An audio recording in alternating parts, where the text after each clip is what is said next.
I'm an idiot. I'm just going to go ahead and start this podcast off with one just correction from last week. I, at 3 a.m. in the morning, mistakenly referred to Captain America as Tony when I was talking about the Avengers Endgame trailer. And as someone who has pretty much been ringing the bell of being a Captain America fanboy for so long, I feel incredibly idiotic. And I don't know. I feel like I need to jump ahead and make sure that I correct that erroneous statement before I catch any flack for it. But other than that, welcome to episode 3 of the TapStream podcast. We've done it 3 weeks in a row, and I'm feeling pretty good.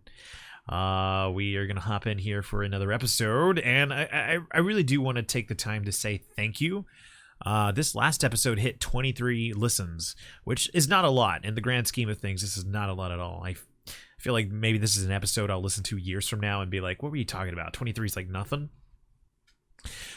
But now it really does mean the world to me. A lot of you are on the Apple podcast side of things too, so thanks. Don't know why calling out Apple specifically. I guess other platforms, step it up. You gotta step up your game. Either way, we're gonna continue same format as always. What I've been playing, what I've been watching, and then stream updates. And this week we're gonna go ahead and I did see Spider-Man Enter the Spider-Verse today, but I'm gonna leave that one towards the end of the stream so we can get into spoilers if I need to. So if you are looking for that, just scrabble on ahead towards the end. Otherwise, here is what I've been playing. So we do continue more with Super Smash Bros. Ultimate. I talked about last time how I wasn't digging World of Light as much as I wanted to. I feel like my criticisms of the lack of story still stands, regardless if that's what the game is trying to be. But I do want to ease up on it because I actually am enjoying it a lot more.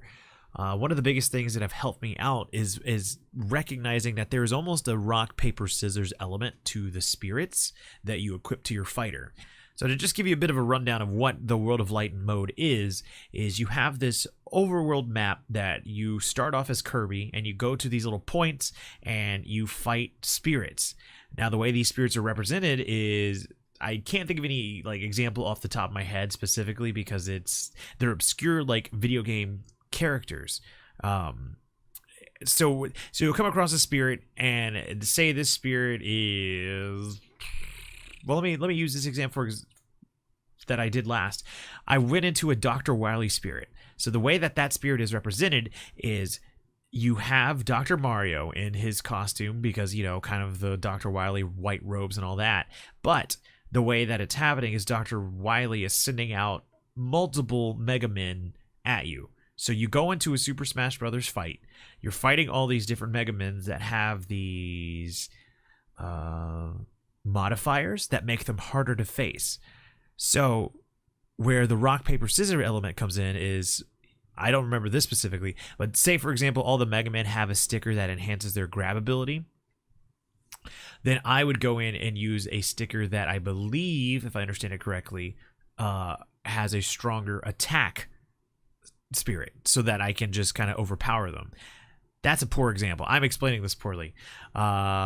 Essentially, and the most embarrassing, the only reason why that I'm able to get a firm grasp on it is because they're color coded. You have red, blue, and green. And I have figured out that pattern for which they are strong or weak against each other is the same pattern of fire, water, and grass in Pokemon. So essentially, I color-coded the typing to Pokemon for this game, and it works. So if you're playing World of Light, just think of it that way. Red is fire, blue is water, green is grass. Green is better than blue. Blue is better than fire. Fire is better than green, and so on and so forth. So that's what's been really helping me in World of Light. And now that I've got that figured out, I am going through and beating different spirits a lot faster than I was, no matter how hard they get. They do get challenging, and there are times where I will probably spend 15 to 20 minutes on a particular spirit fight. But now that I figured out how to do the rock, paper, scissors elements of it, I'm enjoying World of Light a lot more. So yeah, that was probably a poor example of what World of Light is, but it really is a complicated mode. Even the people that are enjoying the game admit that it's a complicated mode, but I've grown on it. It's fun. I already have some community members that have already finished it, and I don't know how far I've got to go, but I've only really been playing an hour at a time. And this segues nicely. For those who don't know, again, I am a Mixer streamer, mixer.com/TheTapStream. I stream Monday through Saturday, 7:30 p.m. Central Standard Time. And so for the first hour of my stream from 7:30 to 8:30, I play World of Light. And then as soon as that's done, I switch over to viewer battles where we go on the online mode and play together. So given that I only spend about an hour a night in World of Light, it doesn't really rack up that quickly compared to when I spend a whole stream on a single player game. So we're slowly chipping away at it. As next week, once I get into my stream schedule, I'll probably do a bigger World of Light push and maybe do some online battles even later towards the end of the night. But as I don't know about that for sure. Once I sit down to do my schedule, I'll figure all that out. So don't hold me to this. I mean, this goes up Monday morning. Depending on if you're listening to it on the day, I will have already had to have made a decision because I stream in a few hours. But yeah, so that's World of Light. The other component has been unlocking characters, where you can either go into classic mode and go through and face a certain path of characters, and once you get to the end, it randomly generates a character for you to take on. Another way you can do it is if you just go to a random one-on-one battle against the computer, and we talked about this, you can set one stock, kill them, and then have the character randomly join. You fight them, you beat them, you unlock them, reset the game, and you go through. I didn't do that pure cheating method the entire time. I've done a combination of like World of Light mode, the cheating one stock method, and classic mode, but I finally have unlocked all the characters, and that feels really good to have done. It's so nice being able to just cycle through whatever character I want to play at a time, and I'm happy. It feels like an achievement, despite the fact that I did whine about it last week that we shouldn't have to resort to these cheap methods to unlock them. I'm having fun, and I'm glad I got everybody that I have now. It's going to be interesting to see how often I do random offline battles now, because that's what's been the majority of my gameplay. And now that I'm limited to just like online mode and World of Light, I wonder if my time with Smash Brothers ending. I hope not, because I really do enjoy this game. And the biggest enjoyment has really, really come from doing arena battles. Being able to end every stream with opening up a room, having people come in, and then cycling between three people at once or 4 people at once, depending on people's internets, and doing some 1v1 battles. It's a phenomenal experience, and even more so because I've stumbled into something I never thought to be for me, which is a form of streaming called shoutcasting. Essentially what shoutcasting is an announcer. Take for example like a football game. You have your announcers, you have somebody that's giving the commentary for the play-by-play, as well as somebody who's doing color commentary to kind of liven it up, educate, and be funny. With shoutcasting, everything is happening incredibly quick because given the pace of video games, there's not a lot of time for breaks and thoroughly breaking down play like say an NFL game. Now, and again, I'm sitting here as though I've been following shoutcasting my entire life. I'm learning about this as I go. I knew it was a thing, and now that I've kind of stumbled into it, I've been trying to learn a little bit more about it. But essentially, I mean, it's a person that is commentating alongside a particular game and match, and their intensity is just spent trying to hype up and give a play-by-play to an audience that may not be familiar with what's going on. It started out as, again, for those that are the podcast only and don't watch my stream, I am incredibly terrible at video games. So whenever we do a 4-person match, I'm usually the first person to get knocked out. So I have nothing to talk about if I don't try and commentate on what's going on in the map. Sorry, what's going on in the match. So I use a lot of my downtime to just kind of like go back and forth, try and put pressure on the people that are remaining and making entertaining as possible, especially the people who aren't familiar with what Smash is and how it works. It's been an incredible amount of fun, and I've been getting really good feedback on it. I'm incredibly self-conscious.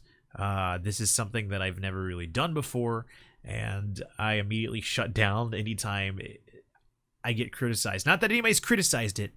I am always my biggest critic, so I feel like I'm worried about it being more annoying than it is entertaining. But like I said, I've gotten a lot of great feedback about it, so I'm leaning into it a lot more than I expected to, and it is giving Smash Brothers even more life than I was expecting. I really feel like I am going to hit a point soon that unless I dive in and start to learn the inner workings of characters and the strategies behind Smash Brothers, it might get annoying. So I want to learn. I already had an offer from 407 Chili Davis and Nate White Shark to hop in a lobby together and kind of explain some of the mechanics. Specifically Nate White Shark, which, by the way, both 407 Chili Dave DAV and Nate White Shark in the number 8 and White Shark, both great streamers on Twitch. Anyway, Nate White Shark, he messaged me and he was like, hey, not that I'm insinuating anything, but I know a lot about fighting games, and even though I'm not the best, I would be more than happy to kind of like hop in and explain to you all the different types of attacks. And even though we didn't get to connect this weekend, that means the world to me, because I really want to keep pushing down this shoutcasting path and see where it goes. You know, I've done all sorts of other streams before. I've never tried to do something where comedy isn't the main focus. So yeah, we'll see. We'll see where that goes. But that's pretty much my time with Smash Brothers so far. There's nothing new to critique that I didn't touch on last time. I just wanted to chime in and at least talk about how much more I am enjoying the World of Light. Okay, so another game I've been playing. I only got to play it briefly. I shared more of it with my brother-in-law and my niece. But I am now the proud owner of a PlayStation VR. And one of the games that I got to play was Astrobot's Rescue Mission. Now, Astrobots is the reason I picked up a PlayStation VR because, one, they had an incredible sale during Black Friday, and two, a podcaster by the name of Jeff Kanata has been singing the praises of this video game to the point that I could not resist. And I feel really guilty about jumping in because I already have the HTC Vive because I'm a spoiled brat. And now I have another VR headset in the PlayStation VR, and I am really enjoying it. Astrobot's Rescue Mission is already really gorgeous. I don't know what I was expecting quality-wise because I've heard out of the three main VR platforms, PlayStation VR is definitely the weakest, but I love the way Astrobots looks. I mean, it's a very cutesy design. It's not obviously not going for realism or anything. It's cartoony. It's a platformer, and it is like a PlayStation mascot, but not really. It has a lot of PlayStation feel to it, and just a vibrant and colorful world. And the way this game works is that you control a little rescue bot, and you have almost a god perspective with the VR headset. So as your character, you move around, but your camera is actually you in the way that you're looking. So they use this to play around a lot with perspectives and fighting hidden items, fighting hidden rescue bots that you got to collect. And it's just a delightful experience. Again, I didn't get to play too much, but from what I've seen, it looks like it's going to be a really, really fun time. One of the things I'm worried about is that streaming VR is not easy. I mean, I have the tools to do it, but the problem, one of the biggest problems, is that you won't be able to read chat. Now, anybody that's familiar with me as a streamer knows that my number one priority, unless I'm shoutcasting, is reading chat. So I don't know if I'm going to get a lot of mileage out of this game as far as stream goes. I want to try and carve out time to play it for just me, because I don't do that enough. And now that I have this podcast platform, you know, I can kind of put my thoughts out there and talk about it that way. So even if it's not content being made for the stream, I'm still being productive, right? Yeah. I'm totally just trying to justify my purchase.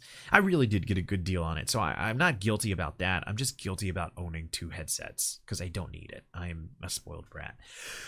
Regardless, the other game that came with it is a game called Moss. I have not played that game yet, but if I do, I will make sure that I hop on and talk about it here. It did come up. It did come with a PlayStation VR demo set, so I have some games in that as well.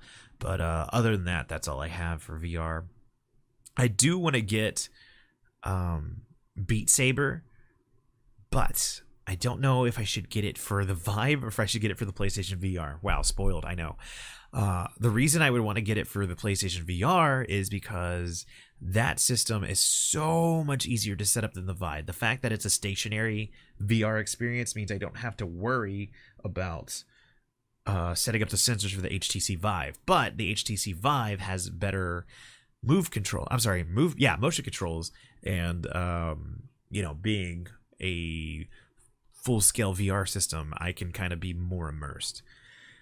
I'm leaning PlayStation VR due to the ease of it, but not having the PlayStation Move controls means I'd probably have to shell out more money than I'm wanting to. So Beat Saber is going to be a while, to put it lightly. And though I haven't been playing these games, I do want to talk about them because they look interesting to me. 2 games launched this week: Ashen and Gris.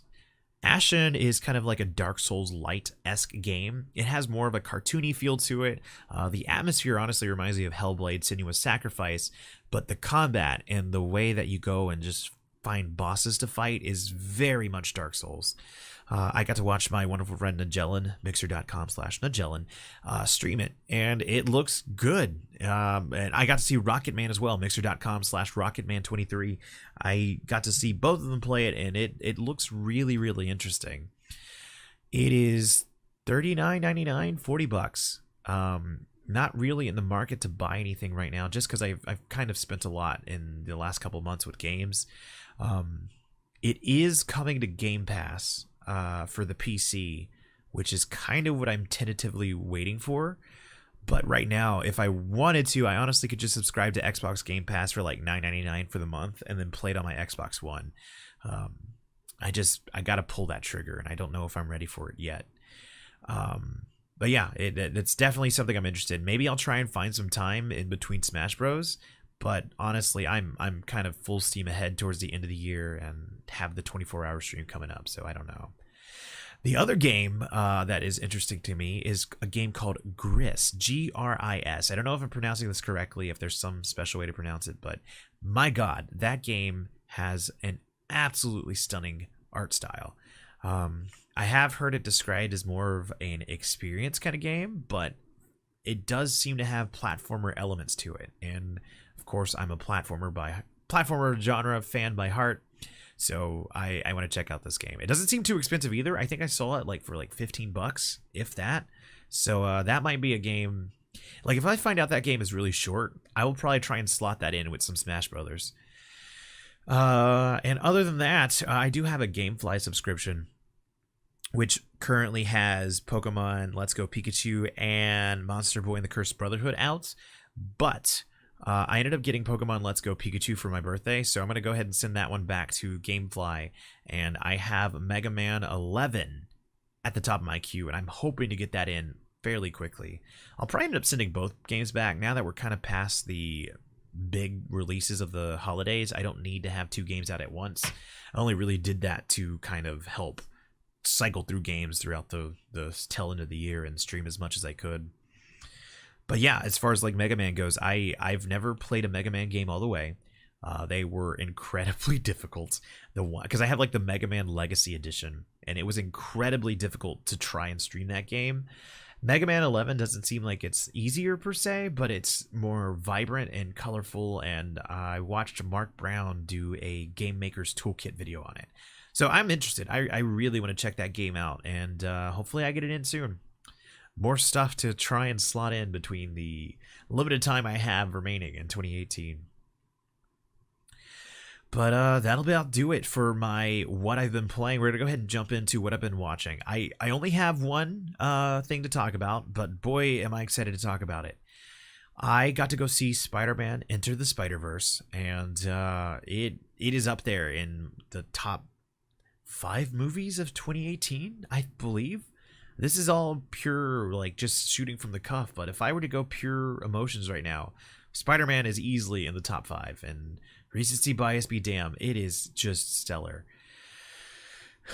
The easiest and most prominent thing to talk about when it comes to Spider-Man Into the Spider-Verse is that the art style is absolutely beautiful. I've never seen an art style that is so distinct and match that distinctness with personality, because it's not just the way that this movie looks, it comes to life as a comic book. There are times where characters are having an inner dialogue, and they are displaying that dialogue as though it were text from a comic book. And I've seen movies do this before, but the way that the text is living in the frame feels so much more natural and more of a respect to comics than any movie that's just tried to rip comics straight onto the screen.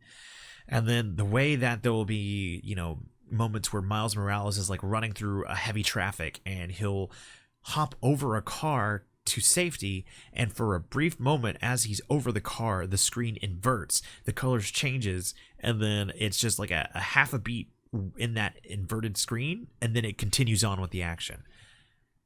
It's stuff like that that just shows how much personality that this movie has. And without getting into too much spoilers, this movie does deal with like multiverses and like super colliders.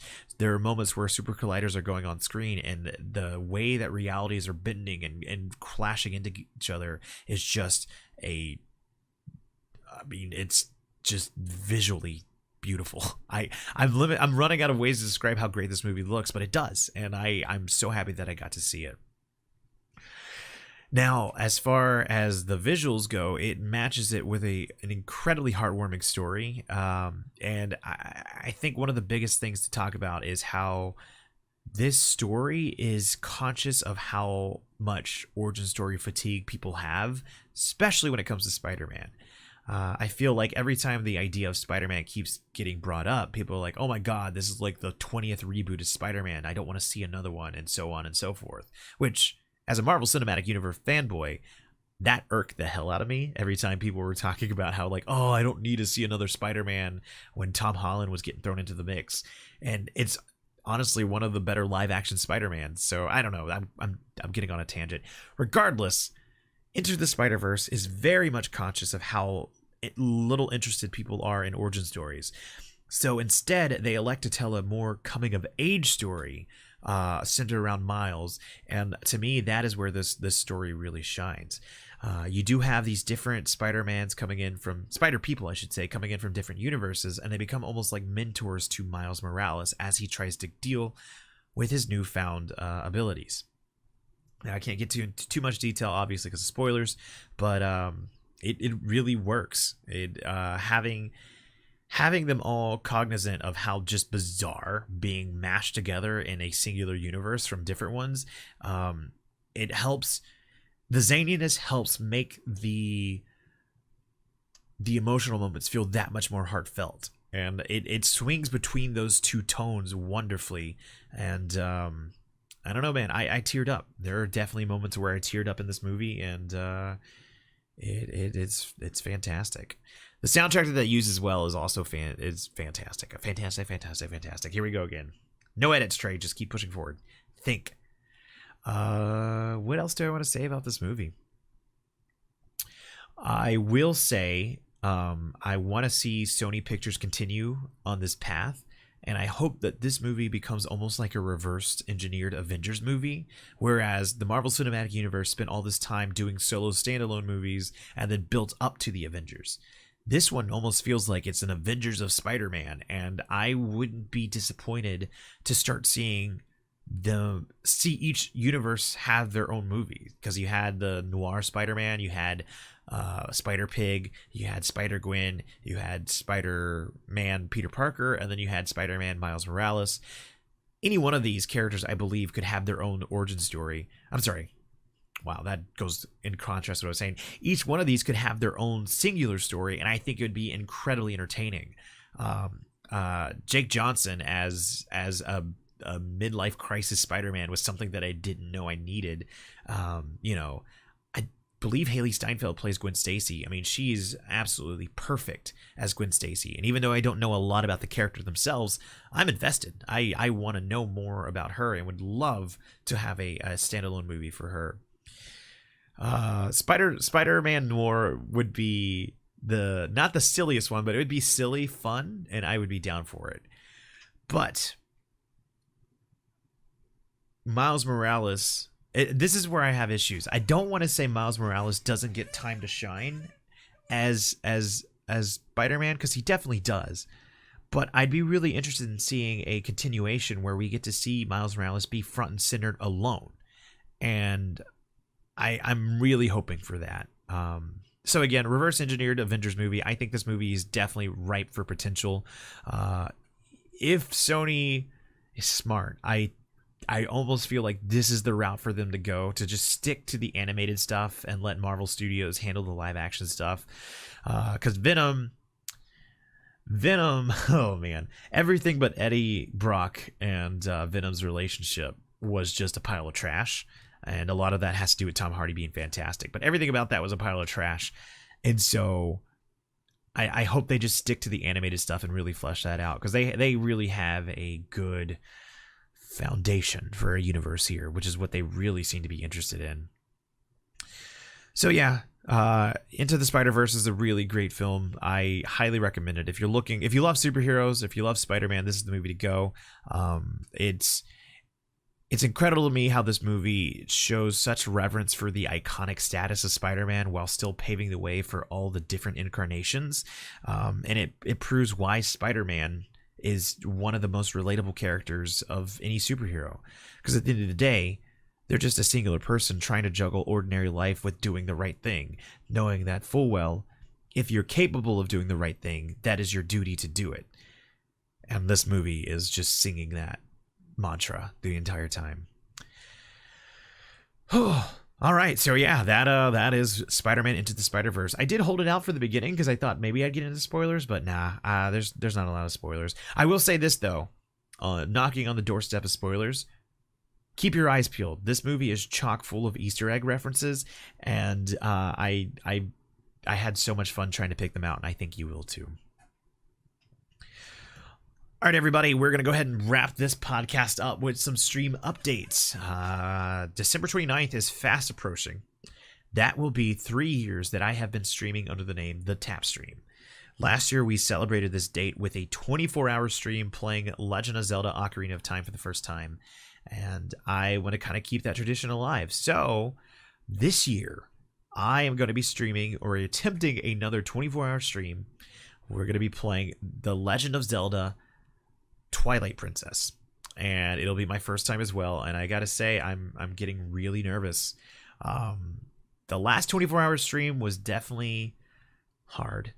I've done 12-hour streams before like nothing, and whenever I hit the 12-hour mark on this last 24-hour stream, it was burdened by the realization that I still had another 12 hours to go, and I got up to take a break, and I remember walking back to my computer and being like, prepared in my head to say, guys, I don't think I can do this.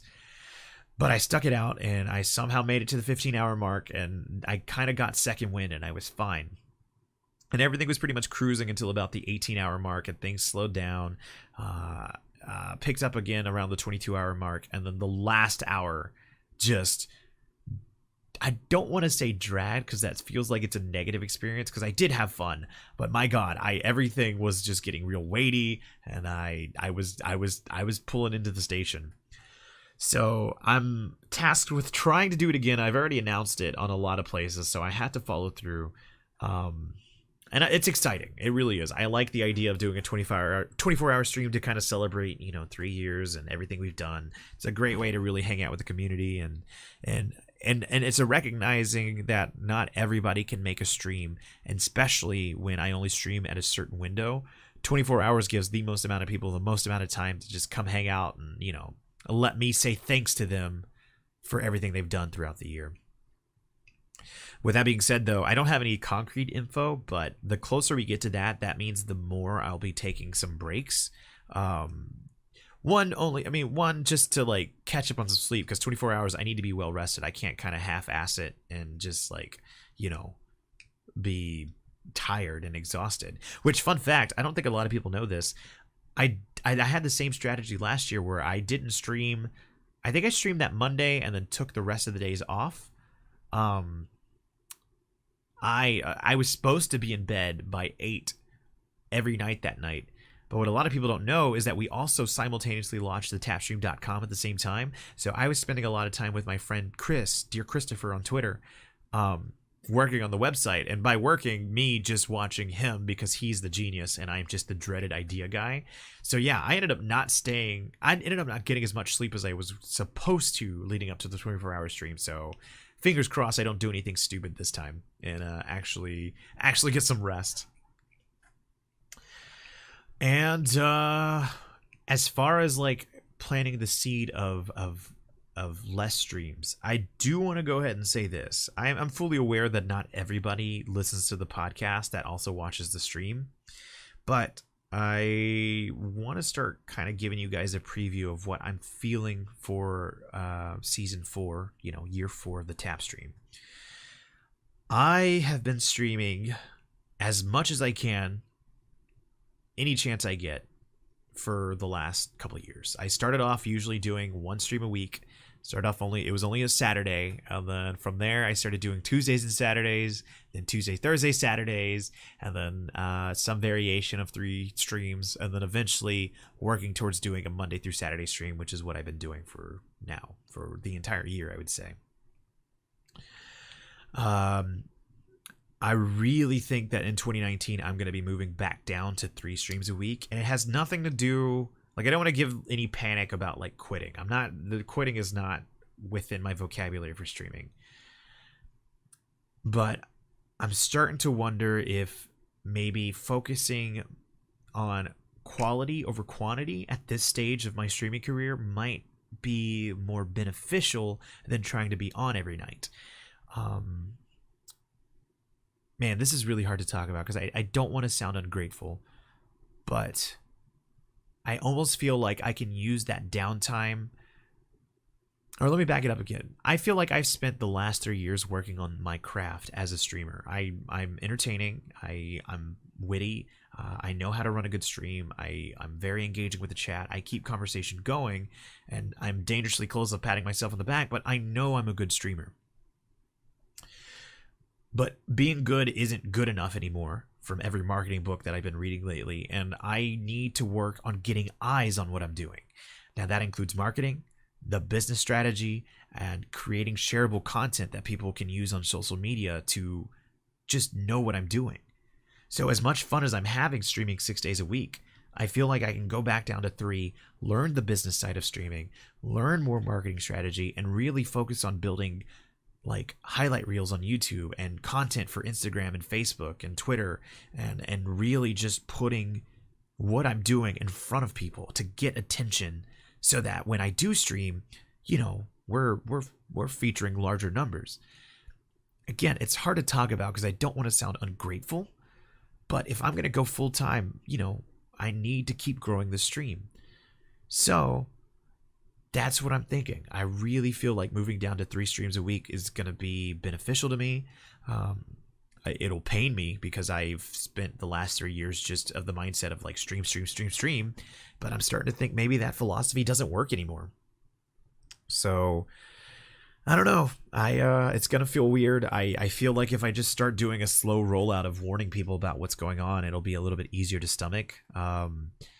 So yeah, I don't have any plans on telling the larger community yet, but it almost feels like the way the rollout's going to happen is we talk about it here on the podcast.